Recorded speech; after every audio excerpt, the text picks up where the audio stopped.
something that we were never able to do during the Reagan years, that being have the majority, and I know that Ronald Reagan would be very proud to see his friend Dan Lungren in the position that he is today. And, Mr. Speaker, I'd like to yield to my friend. I thank the gentleman from California for taking this time and for yielding this time to me, and I know to others as we come about this. You and I and the other gentleman from California, Mr. Rohrabacher, were privileged to be in that crowd on Sunday where we celebrated Ronald Reagan's 100th birthday. I was reminded that the last time I spoke with him was 20 years before on his birthday, his 80th birthday, when I was calling him from my office in Sacramento. And he was his usual open, affable, and interested individual who always had an expression of concern for the person he was speaking with, and who didn't take himself too seriously, but obviously took the job that he had very, very seriously. One of the insights into President Reagan, I think, is seen in a film that was done about Ronald Reagan's life that I saw recently. And at the end of the film, or close to the end of the film, they had an interview with a Secret Service man who continued to be with Ronald Reagan till the very end. And this Secret Serviceman was distinguished by the fact that he was a fellow equestrian. He rode with Ronald Reagan. And it was the last time Ronald Reagan rode a horse. He went out riding with him, and when he came back, he went to Mrs. Reagan and said, the President didn't have a very good day on the horse today. And that was a nice way of saying maybe it's time that he not risk injury by horse riding. And everybody knew that Ronald Reagan loved to ride horses. Probably his third greatest passion, his passion for his wife, his passion for this country, and then his passion for riding horses. And Mrs. Reagan told the Secret Service man, well, I can't tell him, you've got to tell him. And it was very uncomfortable. And the agent went up to the President and said very, very quietly, Mr. President, we didn't have a good day riding today. And Ronald Reagan sensed exactly what he was going to say, and instead of protesting, he made every effort to put the Secret Service agent at ease, knowing that it was a difficult thing for him. You have to understand that.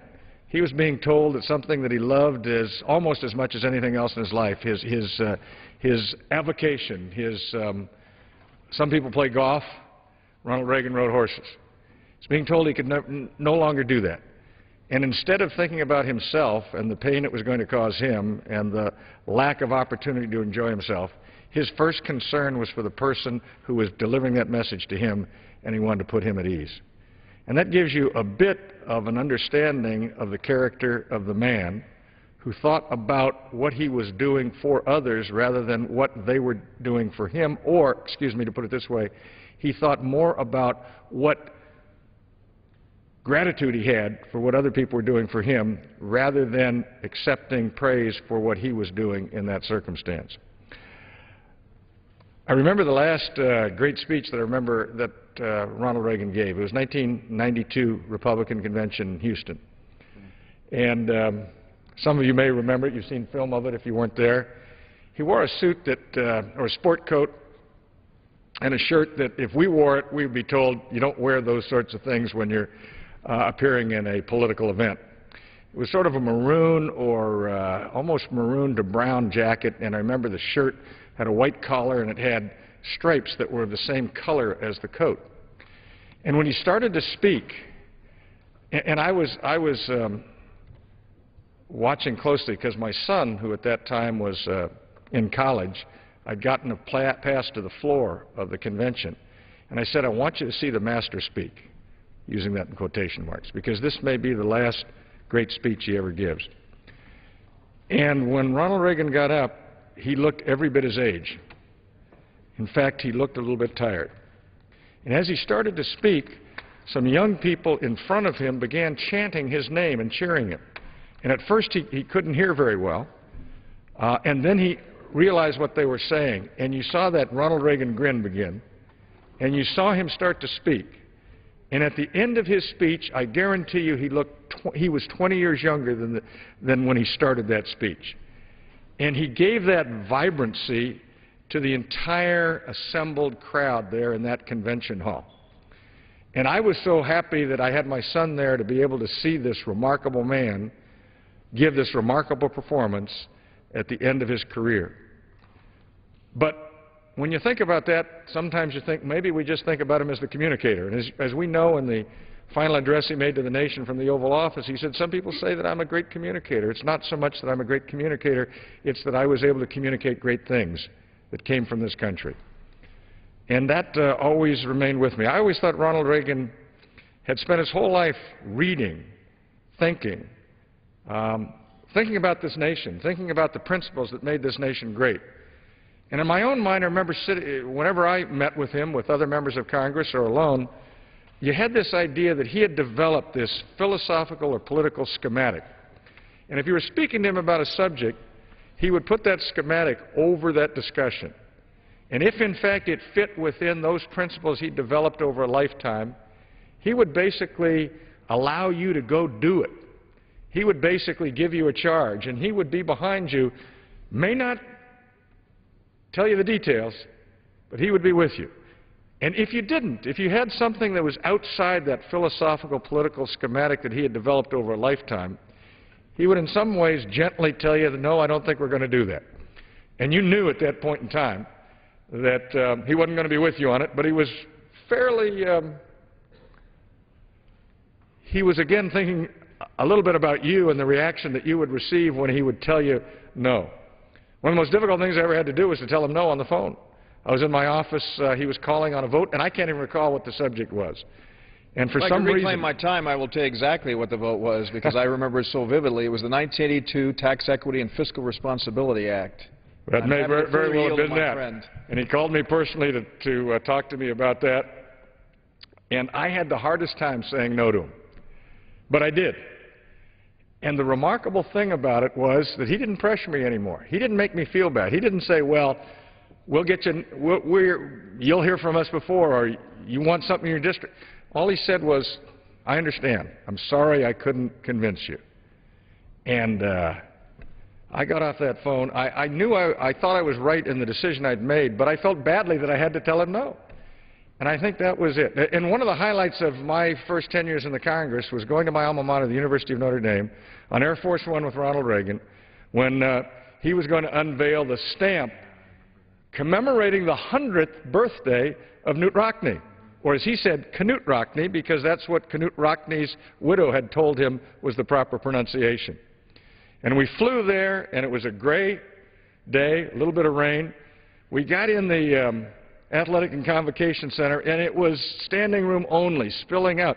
They didn't have enough room for all the students. They were in another place. The overflow crowd was in another room that had a television. And there were four of us graduates of the University of Notre Dame who were members of Congress at the time that he had with us, and Dick Ling, who was the Californian, who was the Secretary of Agriculture, also a Notre Dame grad. And in his speech, he said, I want to introduce you to the new Four Horsemen of Notre Dame, and then mention each one of our name. And I have that on tape, and that's one of the highlights of my life, and at some point in time I'll make sure I make copies and give it to my children and my grandchildren. But he loved the fact that people remembered him for that role and for the spirit that he had there, and I'm proud of the fact that after his recovery from that assassination attempt, the first public major address he made away from the Capitol was at the University of Notre Dame. Ronald Reagan was a hero to many of us. He was an inspiration to many of us, but he was a real man. He had his weaknesses as well as his strengths. He had his shortcomings, and he would be the first one to admit it. But above all, he was that person who told us as Republicans that we should approach the future not only with confidence, not only with hope, but with a sense of joy, an idea that this country is the greatest country in the history of the world and gives us the greatest opportunity to succeed.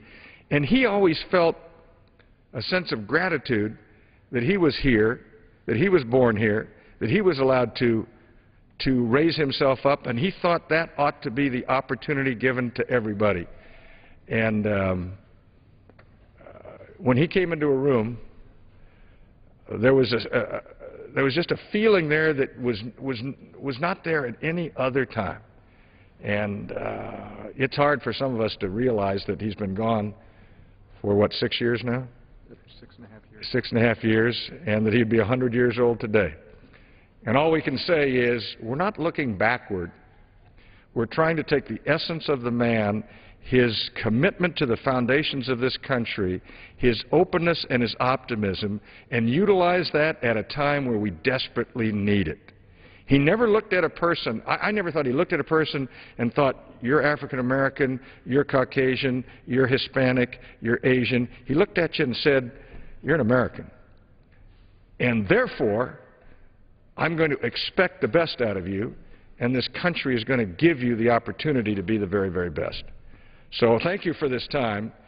And this weekend was wonderful, not only for us to reflect in our memories, but also to bring the Ronald Reagan we know, to the present people of America, particularly those young people who were not born when he was President of the United States, and let them have a sense of what it was that commanded this country, that led this country, that inspired this country. So I thank the gentleman very, very much for his time. Well, I thank my friend for his very thoughtful comments, and let me say before yielding to whichever of my colleagues gets to their feet, I will yield to them next. But, Mr. Speaker, I think that when one thinks of some of the great Reagan stories that are legendary, you can't help but recall that he had joy in sharing those stories with people. And I guess that had to have been his Irish blood that was flowing that brought that out. But all of those stories did provide so much encouragement. One of his great lines to me, and my friend just referred to it, was when he would look to Americans regardless of what their background was and say, you're an American. And I am reminded of his famous line that he said, you know, if you emigrate to France, you don't become a Frenchman. If you emigrate to China, you don't become Chinese. The United States of America is the only country in the world where if you emigrate to the United States of America, you become an American, which again underscores what a melting pot the United States of America is, and e pluribus unum, out of many one, that is what has made us as great as we are. And Mr. Speaker, I'm happy to recognize now the famous, legendary speechwriter of Ronald Reagan's. We first met when, in the decade of the 1980s, we joined with Democrats and Republicans in both houses of Congress to play a role in liberating the people of Afghanistan from the Soviet Union's horrendous control. And I'm sure he'll seize this opportunity to get into that. And I'd like now to yield to my friend from Huntington Beach, Mr. Rohrabacher. Thank you very much, David. Just to expand a little bit on the last point you made, when we were writing for Ronald Reagan, he would insist that we don't talk about people as being he wouldn't say Irish Americans or Mexican Americans or German Americans. He always insisted that we say Americans of Irish descent, Americans of Mexican descent, Americans of German descent, Americans together up front. So and that's a little bit of wisdom. Just that little expression showed the wisdom of that man. And it was my honor to join with my two colleagues at the 100th celebration. And Dan and Dave and I, we have a special place in our lives for this man, Ronald Reagan. And I think that that birthday and that gathering that we had at the Reagan Library was one of the most memorable times that I'll have. And I'm just so grateful that I was able to share that with you.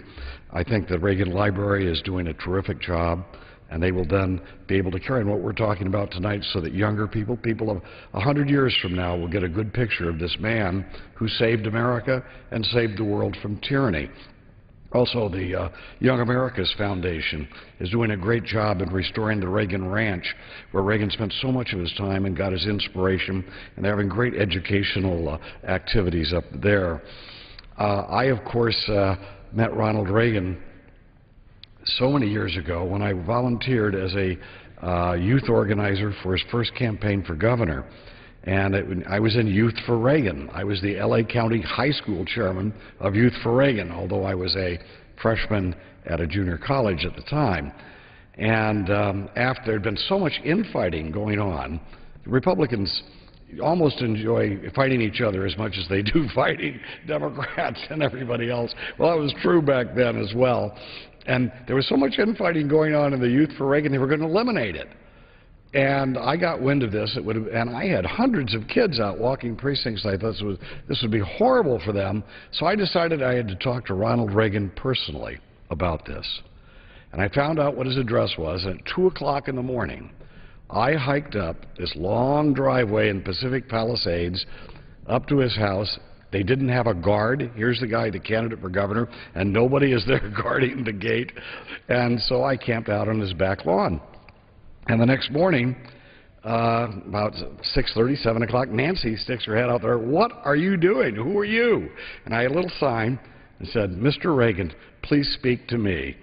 And I told her I was in Youth for Reagan, and I just needed 2 minutes, just 2 minutes with him, 120 seconds. And she said, "Listen, if he comes out here, he's going to spend 20 minutes with you. He's either going to miss his breakfast and be late for the rest of the day. I can't permit that to happen. If you leave right now, I'll get you an appointment with the campaign manager." Well, you know, that's the best I was going to get. So I was walking real slow down that long driveway, dragging my sleeping bag, and behind me, wait a minute. And there was Ronald Reagan chasing after me with shaving cream on his face, his shirt's wide open.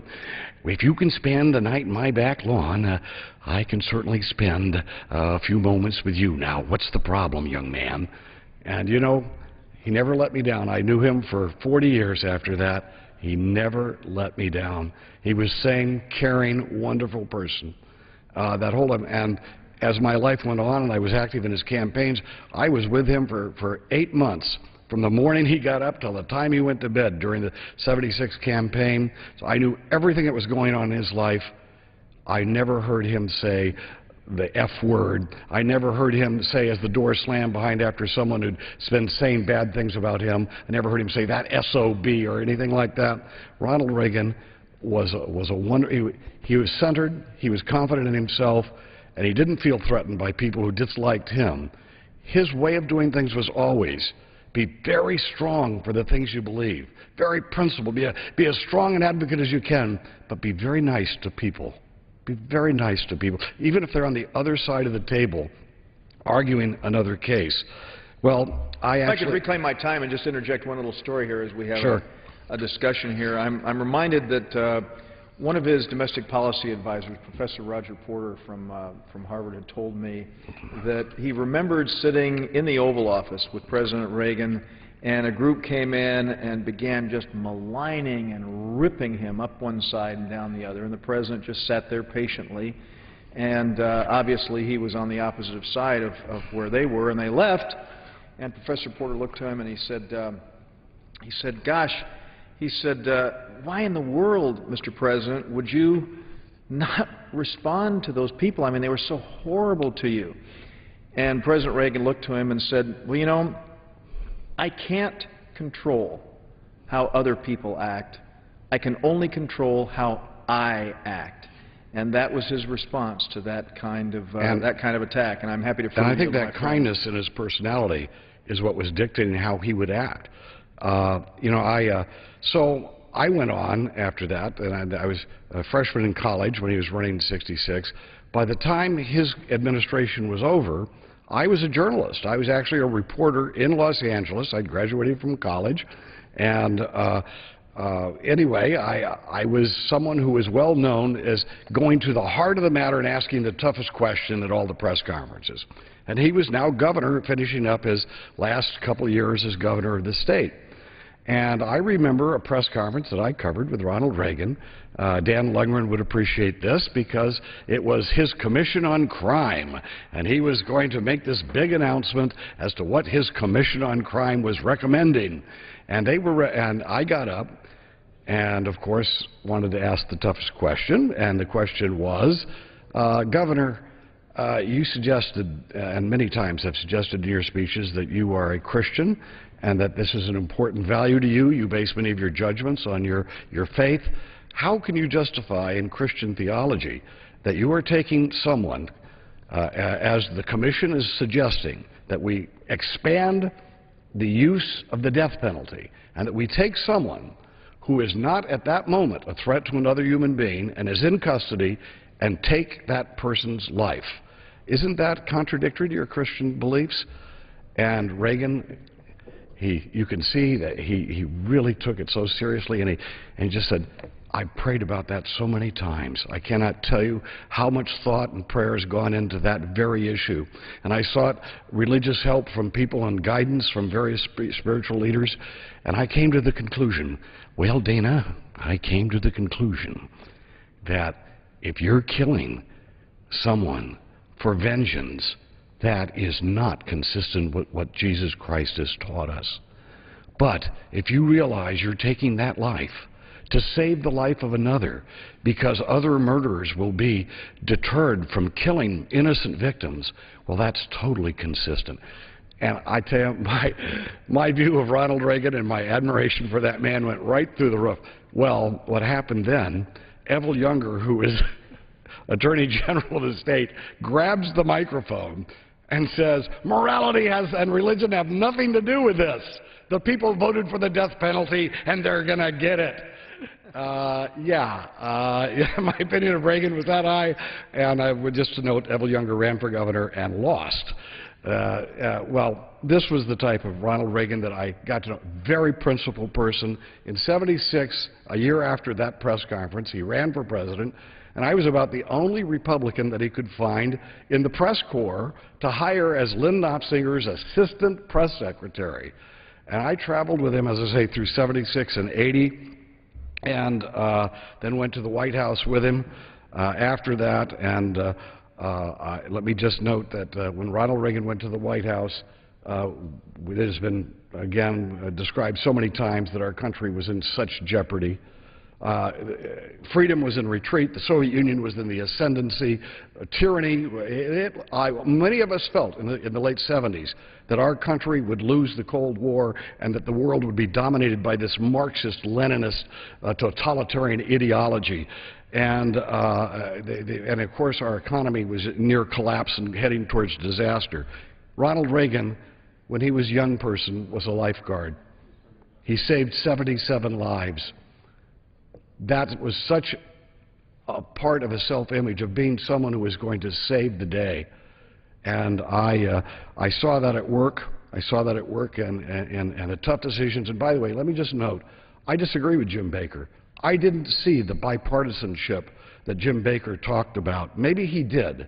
But when I worked in the White House with Ronald Reagan, because I went with him there after he won the 1980 campaign, and I was one of his 5 principal speechwriters for 7 years, all I noticed is that stand right over there, the Democrats over and over again from this body and from the Senate would do everything they could to defile and to make it sound like Ronald Reagan was a warmonger, because he wanted to make sure that the Soviets were not encouraged to go on further and expand their weapons by us freezing in them into a position of superiority. Well, if I could reclaim my time, I would just say to my friend, obviously that kind of partisan debate takes place regularly, but I think that what Secretary Baker was talking about was, first, the issue of Social Security, where President Reagan did work with Tip O'Neill to try and bring about an effort to save Social Security. In 1986, President Reagan worked with then Chairman of the Ways and Means Committee, Dan Rostenkowski, on the 1986 Tax Reform Act. And so this issue, because this sense that somehow everyone at the end of the day loved each other during that period of the 1980s is a mischaracterization of the way it existed. But President Reagan, as Secretary Baker pointed out, did at the end of the day, when it came to these important issues of economic growth, dealing with Social Security, and even on the issue of foreign policy and dealing with both Afghanistan and Central America, while not all Democrats joined, there were more than a few who, with his encouragement, did this. Because remember, were it not for bipartisan support, these policies would not have been implemented because we had 192 Republicans in the House of Representatives, and we're in fact in the minority. So David, I'm happy to further yield to my I would friend. just suggest that sometimes, I will have to admit, even some of the people who were most guilty of not being bipartisan have suggested that it was bipartisanship that ended the Cold War. And, but your examples that you've given with the Social Security, for example, people don't know that had we not been working together and had Ronald Reagan not been there to provide the leadership, Social Security would have been bankrupt by now, easily. But I saw these major events from inside the White House, watched him. One note, I was there probably at the low point of the White House. That day was the day that 240 Marines were blown to hell. My brother's best friend was the first name on that list of people who were killed. And Ronald Reagan felt that it was his worst mistake that he ever made was sending those Marines in there. And when his advisors suggested to him that now's the time we got to prove we're tough, send in a whole Marine division to make sure we kick those guys' butts who killed our people to prove they can't do this and get away with it, Ronald Reagan was wise enough not to go for vengeance, but instead to use his head and to do what was the right policy that would not put us in jeopardy and put us in a quagmire. And Ronald Reagan says, no, we're going to get our butts out of there. And that was had he not done that and sent in 20,000 American troops, we would have been on the defensive for the rest of his administration. Instead, he reached out and found elements around the world who were fighting communist dictatorship. They called it the Reagan Doctrine. And he let the enemy of our enemies do the fighting. That was the Reagan Doctrine. That's what succeeded in Afghanistan and elsewhere. It drained the budget of the Soviet Union, and it collapsed. And one last story that I'd like to tell, and that is so many people who have tried to belittle President Reagan, have tried to make him look, how many times have I heard this? Well, he's just an actor and he's just reading scripts. You guys are great script writers. Well, first of all, let me note, I never wrote a speech for anybody until Ronald Reagan taught me how to write a speech. We had a saying in the White House, if this guy wasn't president, he's a good enough writer to be the president's speechwriter. And that's number one. But Ronald Reagan was not just reading lines and not just reading scripts. Number one, it was his vision of the world that we had to capture. But more importantly, he was making very tough policy statements that would not have been made by other presidents. And the best example of this is the Berlin Wall speech. And as we noted at the 100th birthday, there's a chunk of the Berlin Wall, and the Soviet Union is disintegrated. And now in Russia, by the way, the churches are filled with people in Russia today. And back in those days, Christians and other people who believed in God were being repressed, except with all the other freedoms. But Ronald Reagan was going to go to Berlin, and the speechwriters knew that the senior staff would do everything they could not to permit Ronald Reagan to say what he needed to say, which is tear down the wall.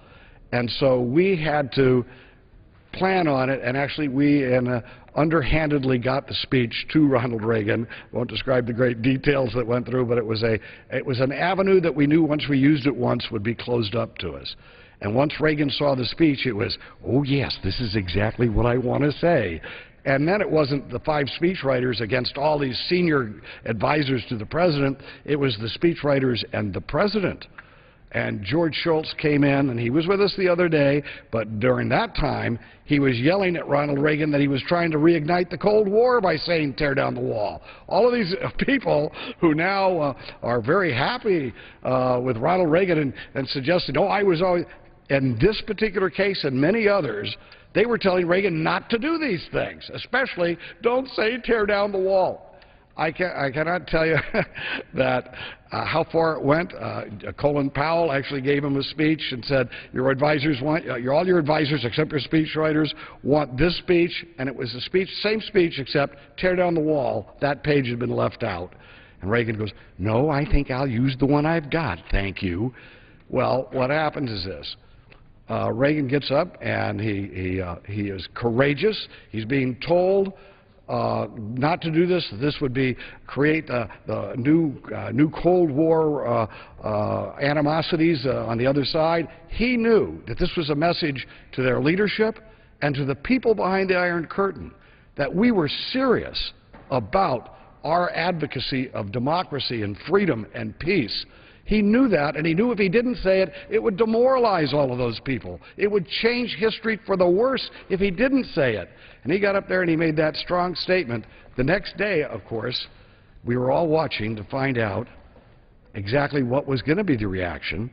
And I don't know how, but somebody from the National Security Council had a copy of a verbatim transcript of Gorbachev's conversation with his senior staff. Now, I have no idea how we happened to get that into our possession, but Gorbachev was saying, this guy Reagan, once he gets his teeth into you, he's like a dog. He'll never let go.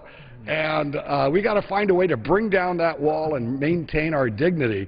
And sure enough, it was just the opposite. Then all those other guys that we're talking about who said, who fought this speech and fought everything, they did everything they could to get him not to say it, then they started claiming they had written the speech, and they were for it all along, of course.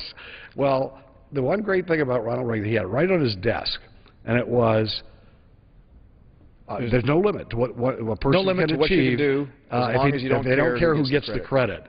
Reagan wasn't looking for credit for the end of the war. He's looking to do great things for America. I will tell you, he inspired all of us, do I have time for one more Reagan story? Just one more Reagan story. We want to hear from my two colleagues. I'll leave it because this perhaps, because everybody knows Ronald Reagan, the politician. We can go all these lists of speeches and all the bills and things. But I think the day that I remember the most about Ronald Reagan was in North Carolina in 1976. Reagan was running. I was the assistant press secretary. And here Reagan, he had probably 10,000 people in this parking lot for a rally, and this lady comes up to me and says, you're with Governor Reagan? I said, yes, I am. She said, you know, I have 7 blind children here, and they can't get through the crowd, and I wonder if maybe after the speech that we could bring them over here and Governor Reagan could shake hands with them. And I said, let me clear it. Let me find out. So I went behind the podium. There was Mike Deaver, and I said, Mike, there's a lady here. She's got these blind children. They can't get through the crowd. I'd really like to shake hands with Governor Reagan. And, of course, Reagan was 2 steps behind us. He hears me, and he jumps right in between us. And he says, of course we're going to say hello to those children. And he says, Dana, we don't want this to be a press event. And you get all the reporters in the buses, and I'll come right over here and spend a couple minutes with those children. So sure enough, the reporters head to the buses, and the kids are brought back there behind the podium. And there's Reagan, and he's talking to them. They're about 7, 8 years old. And Reagan, this is the sense of this man.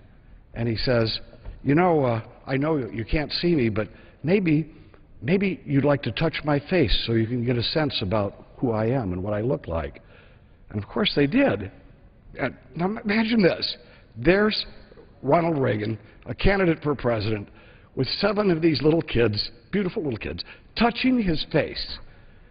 There is not a politician in the world that would not give millions of dollars to have a picture of that. They'd be on the cover of all the magazines, and Reagan knew that. But he didn't want anyone, he didn't want those kids or anyone to think that he was exploiting blind children. And you know, it's like us today. We've got to get a sense for feel about this man of who he really was. And I hope that the Reagan Library and what they're doing with the Young America's Foundation up at the ranch will help future generations get a good feel for this wonderful person. Well, Mr. Speaker, I thank my friend very much for his very thoughtful contribution. And his last 2 stories remind me very vividly of the fact that Ronald Reagan was in charge, whether it was ensuring that he penned the Mr. Gorbachev tear down this wall, or whether he jumped forward and said, of course I'm going to meet with those young people. And it brought to mind that famous Saturday Night Live skit where you may recall where you saw Reagan come out, and the perception of him was, as my friend said earlier, that he wasn't in charge and that he was scripted by everyone else but himself.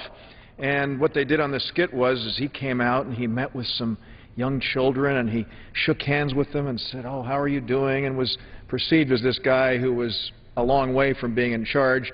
Then the moment they left, he went back and he said, "Okay, fellas, let's get to work here now." And so behind the curtain, he was doing that, when in fact we do know that Ronald Reagan was in charge as he dealt with foreign policy and domestic policy as well.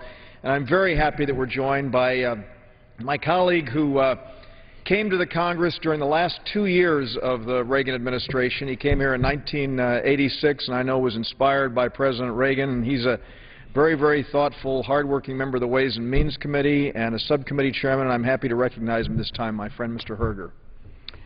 I want to thank my good friend from California, Mr. Dreyer. Particularly, I want to thank my good friend for leading us in this incredibly special time to remember an individual who, as we've heard from the speakers before me, individuals like Mr. Dreyer, who actually spent a lot of time with President Reagan, sharing with us the incredible person and inspiration that our 40th president, we're celebrating this week his 100th anniversary of his birth, is to each of us. And as the gentleman mentioned, I did have the privilege of serving for his last 2 years. In 1987, his last 2 years as president, 1987 and 1988. But I think about what President Reagan meant to me. And when I think about what he meant to me, I know, as I've listened to these speakers before me, what he meant to so many of us in our nation and the world today.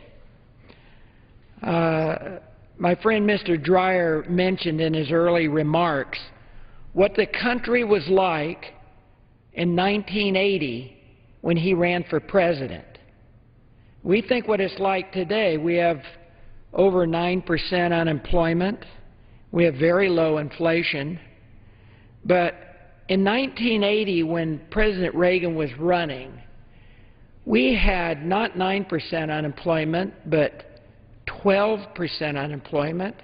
We had something that we haven't had since the early days of President Reagan's administration, and that was inflation. Inflation that was running 13%. And as a small businessman then, I remember what it was like. You did not know what the price your products at because you didn't know what you were going to be buying them for again, and it was an unbelievably challenging time. Plus that, as a small business person, we had a prime interest rate that was 21.5%. We had home mortgages that were hitting 16%. Now, those of us who can remember back at that time, talk about challenging times. Those were challenging times. And to have someone who was the type of inspiration that Ronald Reagan was, who literally exemplified everything he believed, and we heard so much from our speakers before me. But to Ronald Reagan, it was morning in America. He believed, he not only had confidence in himself, he had even more confidence in our nation. He had confidence in those of us who were small business people, who were Americans. As was mentioned, it didn't matter whether you were immigrants like my grandparents were from Switzerland. You were an American. He had not only confidence of this, but he could emulate this to all of those around us. And it was interesting because back about 10 years ago in a Republican conference of fellow Republicans in Congress, someone asked a question, who among us, and there was about, 150 of us or so, who among us were inspired by Ronald Reagan to run originally? And over half of us raised our hands. Matter of fact, it was about three-quarters of us who it was Ronald Reagan who inspired us to leave our positions as a small businessman, as a family rancher and dairy person, to run for office. And so we see it today. We see those who ran this last time, very similar time, but God bless Ronald Reagan. God bless all that he inspired us with.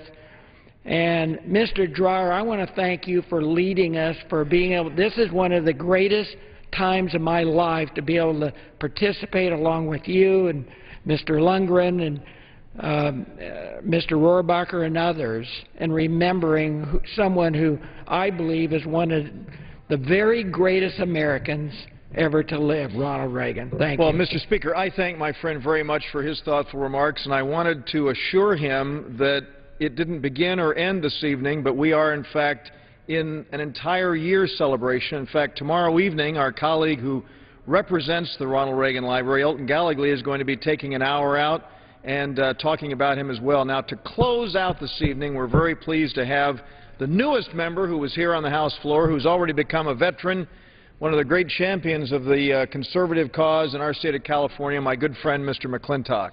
I thank my friend for yielding, and I want to continue where my friend from California, Mr. Herger, left off, talking about what kind of times brought Ronald Reagan here to Washington. I mean, when we're told today that we face the worst economy since the Great Depression, there are a lot of us remember an even worse time when we did have double-digit unemployment and double-digit inflation and mile-long lines around gas stations and interest rates that exceeded 20%. And by the way, when we hear that our world's growing more dangerous by the day, I remember when an American embassy could be seized with impunity, when an aggressive and expanding Soviet Union daily challenged American interests around the world, when communism went unchallenged in the Western Hemisphere, when the American military had been so badly weakened it couldn't even launch a successful rescue mission.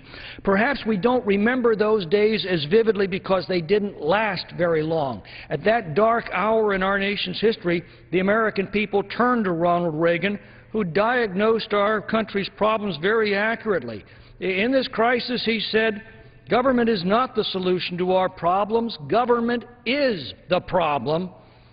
He said the Soviet Union is indeed an evil empire, and it was time, he said, that America stopped apologizing for its interests and started asserting them.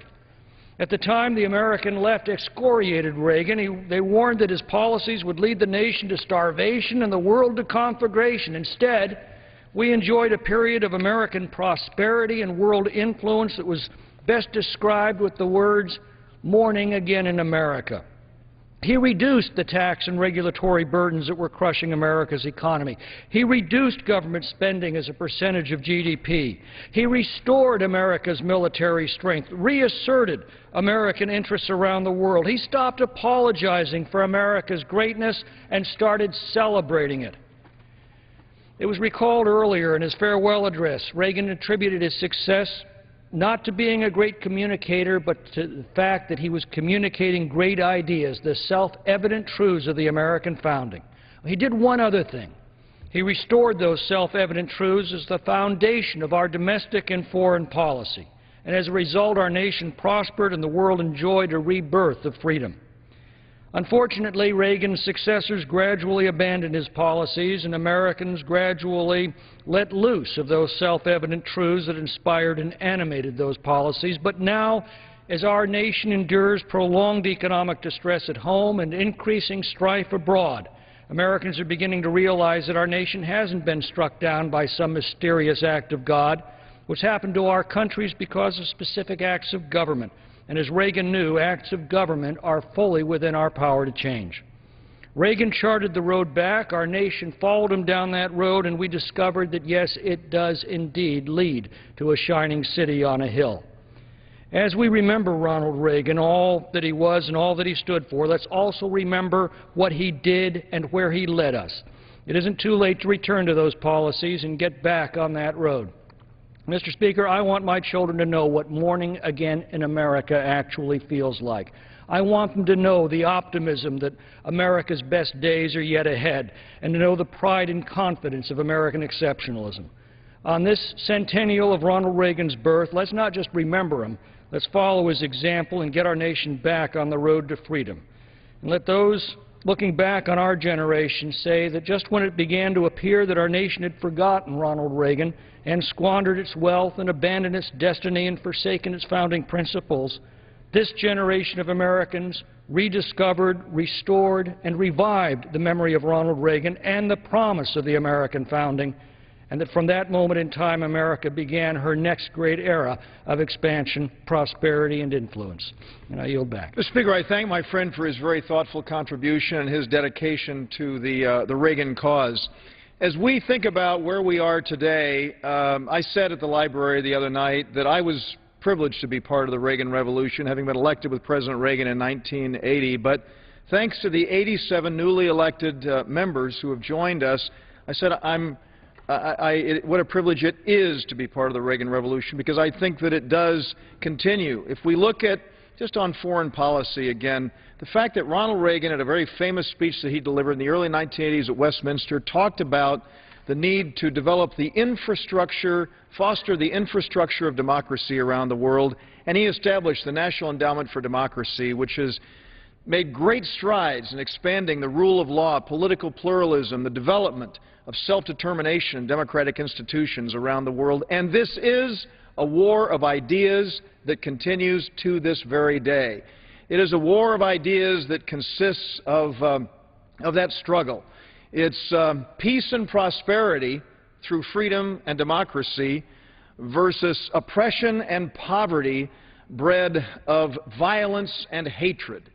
And I believe that we can, in fact, win this war of ideas if we do get back to the core principles of Ronald Reagan. And as I said, Mr. Speaker, the museum is reopened, and I want to encourage all of our colleagues to take the opportunity to visit this amazing, amazing facility, which I know will bring back memories for every single American who was alive during the Reagan years, and it clearly will be a model for future generations. And, Mr. Speaker, I ask unanimous consent that all members may have 5 legislative days in which to revise and extend their remarks. And with that, I yield back the balance of my time. Without objection. Thank you. Under the Speaker's announced policy of January 5th, 2011, the gentleman from New York, Mr. Tonka, is recognized for 60 minutes as a designee from the Minority Leader. Thank you very much, Mr. Speaker. I rise this evening to address the House for the next hour and ask unanimous consent that all members may have 5 legislative days in which to revise and extend their remarks and include extraneous material. Without objection. This evening, Mr. Speaker, we will be joined by a number of colleagues in the House to discuss the Clean Air Act and its impact on jobs, on public health, and our national security. It is interesting to note that we've had an outstanding 40-year record on behalf of the improvements that have come via the Clean Air Act. And now there are forces amongst us that would like to repeal important pollution control standards that are part of that Clean Air Act and roll backward the very progress that we have enjoyed, the impact that it has made. And they are being joined now, these forces, by big polluters, people who would choose to have us go backward and undo the tremendous standards that have brought about an enhanced quality of life. Since 1970, the Clean Air Act has saved hundreds of thousands of lives and decreased air pollution by some 60%, and at the same time having grown our economy by some 200%. So it is very important to note that this has been a high order of progress associated with the Clean Air Act, which came, by the way, through bipartisan vision that thought we could improve our situation here in America. And those visionaries were absolutely correct. We now are at risk of endangering our children's health simply by attacking the health standards that the Clean Air Act promotes. We're also at risk of promoting ideas that will denounce innovation, innovation that has moved forward in breaking our gluttonous dependency on oil, oftentimes imported from unfriendly nations to the United States, and where also we will roll back the progress that has come with creating our own sense of innovation as we have responded to these cleanup measures here in the States. This is an important juncture. After a 40-year record, 40 years of success, we're now faced with the forces of big polluters hooking up with our colleagues in the majority in this House, looking to roll back progress and denounce policies that have impacted us favorably. We're joined this evening by a number of colleagues. We're joined by Representative Quigley from the 5th District, I believe, in Illinois, who has thoughts that he wants to share with us. We'll be hearing from a number of colleagues from Virginia and from Washington State as the hour continues to roll. But Representative Quigley, thank you for joining us this evening on this very important topic and on this very important effort to ward back any efforts made to undo the law and weaken it and put our health standards at risk. Well, I want to thank you so much for having me. I want to thank my colleague from New York for his efforts and everyone who's here tonight toward this end. And this issue is critical not just to our health, our nation's health, but also to our country's national security and our economy. Because I rise today to protect the integrity of all things of science. Because it is science, these facts and figures, that have led hundreds of scientists to confirm that global warming is real. It is this science that led the Supreme Court, through jurisprudence, to rule that the EPA does, in fact, have the authority to regulate greenhouse gases. And it is this science that led the Congress to pass the Clean Air Act, the act which designated the EPA as the body charged with overseeing, adapting, and implementing these regulations. In the coming months, the EPA will begin regulating greenhouse gases from certain emitters for the first time. These regulations have become hugely controversial and, sadly, political. These rules seek to combat man-made climate change. Man-made climate change that is melting our polar ice caps, that is raising the levels of our oceans, and that is modifying our seasonal temperatures. Man-made climate change that is altering the duration of our growing season, that is flooding parts of the world and causing multi-year droughts on others. Man-made climate change that is allowing particulate matters to infiltrate our children's lungs, making them suffer from lifelong asthma and making us die earlier.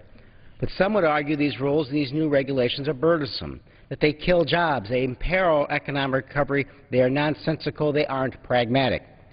That is nonsensical. Let's take EPA's proposed rule regarding toxic emission from industrial boilers. A seemingly innocuous rule, right? Wrong. This rule called for the cleanup of units that burn fuel on site to provide electricity and heat. This action, this rule, would cut mercury, particulate matter, carbon monoxide, and acid gases by requiring facilities to install equipment to clean up these toxic emissions.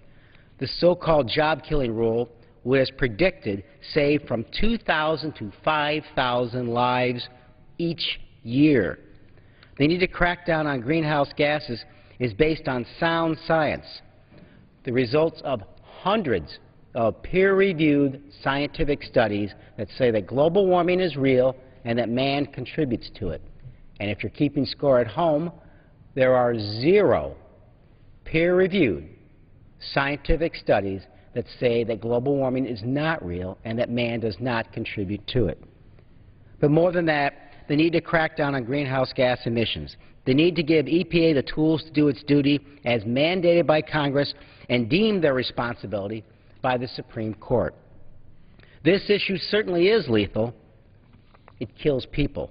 And my friends who oppose this radical fight against global warming, you can't work if you're dead.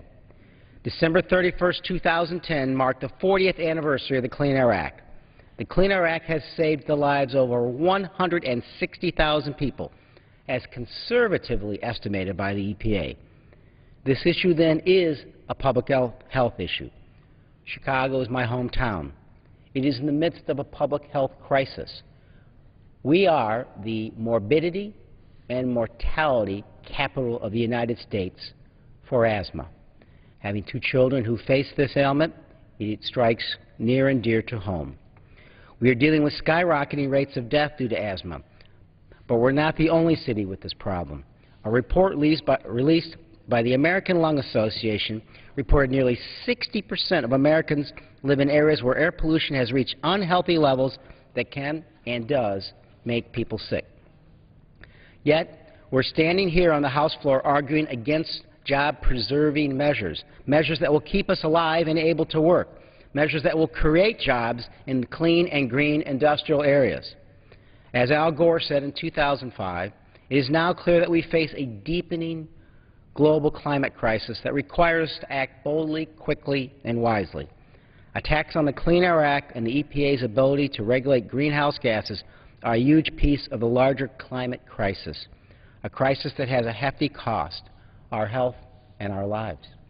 Well, thank you, Representative Quigley, for presenting your perspective on this important discussion. Thank you for I think allowing it's important to know, when you talk about the statistics, when we talk about an attack on public health standards, which this is, it's done to enhance the opportunities for lobbyists, for special interests, for deep pockets of the oil industry, where they want to avoid that sense of accountability and where they want to build their profit column at the expense of the health outcomes that we have generated to the good over the last 40 years. In fact, in 2010 alone, the stat is that some 160,000 lives plus were saved by this legislation, by this law that was produced 40 years ago. And when it comes to children, some 18 million cases over the last 20 years of children's bronchial or respiratory illnesses were prevented. So right there, the proof is in the pudding. This is an attack on our public health.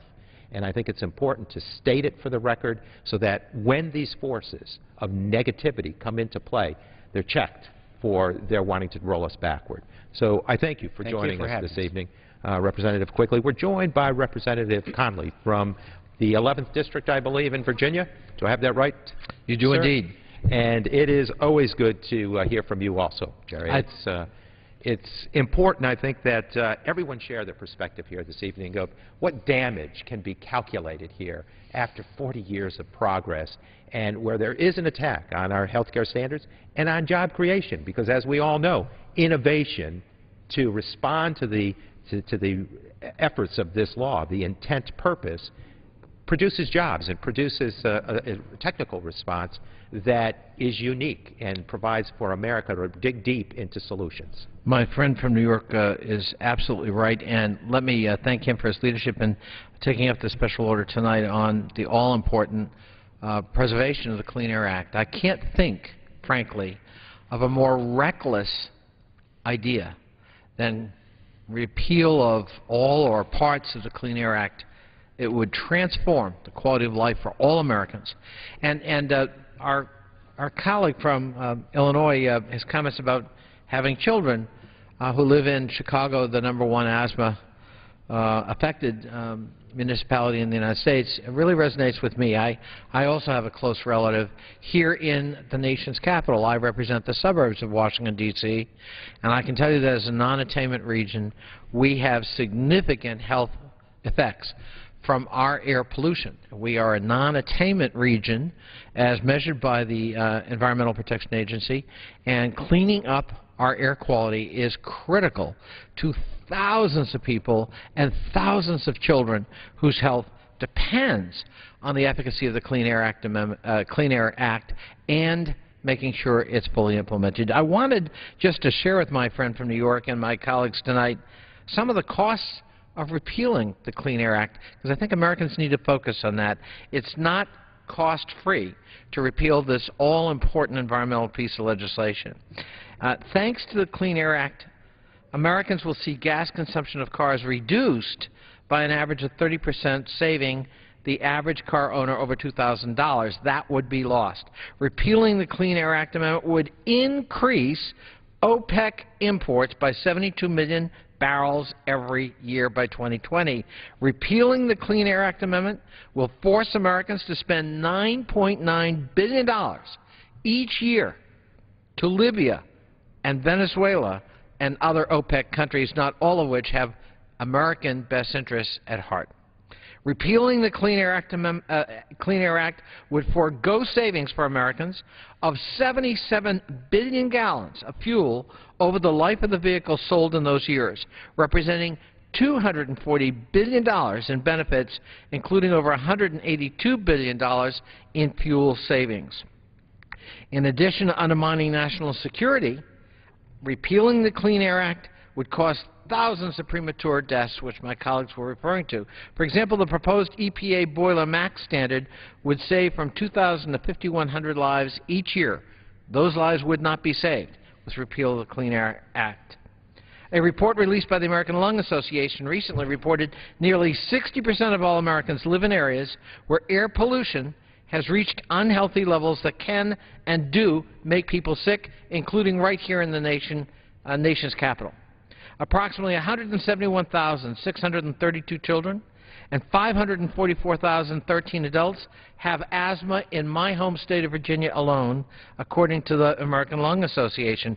Repealing EPA's authority to limit mercury, particulate matter, carbon monoxide, and carbon dioxide pollution would increase those numbers significantly and would aggravate already existing respiratory conditions. We cannot afford to repeal the Clean Air Act when it would imperil public health, undermine national security, countermand all of our goals in terms of energy independence, and set a dangerous precedent for repealing our most important public health law. I thank my colleague from New York for leading us tonight in highlighting the risks involved, the very serious and real risks involved in this reckless action that's proposed. Well, thank you, Representative Connolly. And